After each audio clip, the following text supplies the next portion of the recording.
Grammar Tuto. Rapporter des paroles au discours direct ou indirect.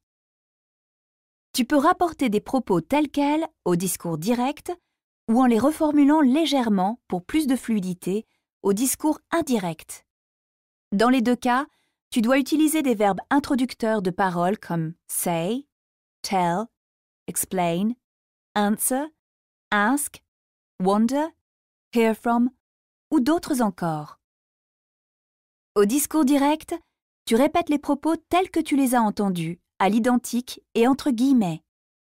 Au discours indirect, les propos entendus sont réinsérés dans ton propre discours avec un verbe introducteur mais sans guillemets. Attention, le temps des verbes, les pronoms et les adverbes ou indicateurs de temps et de lieu sont alors modifiés. I love it here in Canada. Voilà ce que tu viens d'entendre à l'instant. Si tu veux rapporter ces paroles immédiatement, tu vas utiliser un verbe introducteur au présent. Au discours direct, tu diras He says, I love it here in Canada. Tu cites mot pour mot ce qui a été dit et le verbe introducteur est au présent. Au discours indirect, tu diras He says he loves it there in Canada. Le verbe introducteur est au présent, car les propos sont reformulés tout de suite. Mais attention, les pronoms changent. I devient he, et le verbe, qui reste au présent, s'accorde avec le pronom. Attention à l'adverbe de lieu.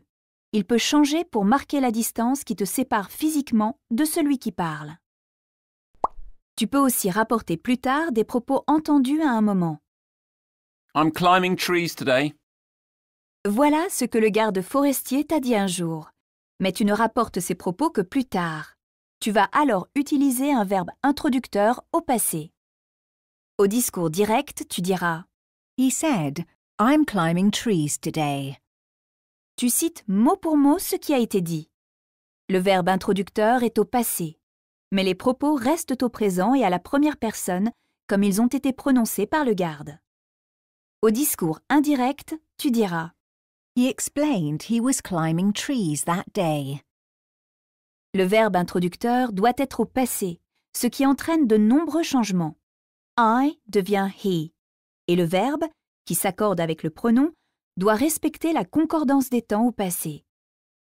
Pense également à modifier les compléments de temps qui sont mis à distance dans le passé.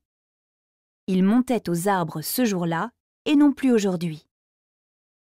Pour rapporter des questions au discours direct ou au discours indirect, il faut faire attention à la ponctuation et à l'ordre des mots.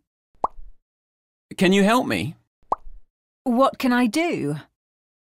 Si tu rapportes ces propos au discours direct et au passé, tu diras He asked, Can you help me? She wondered, What can I do? Tu cites mot pour mot ce qui a été dit. Le choix du verbe introducteur signale la question et est au passé, mais les paroles, elles, restent au présent et à la forme interrogative. Si tu rapportes ces propos au discours indirect et au passé, tu diras He asked if she could help him.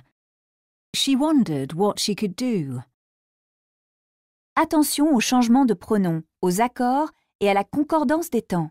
Quand il n'y a pas de mot interrogatif au discours direct, la question indirecte est introduite par if. Attention aussi à l'ordre des mots qui redevient celui d'une phrase affirmative. Pour rapporter des paroles à l'impératif, Tell me what happened. on utilise un verbe de volonté suivi d'une proposition infinitive. She wanted me to tell her what had happened. I understand. He says he understands. Et toi? C'est ton tour.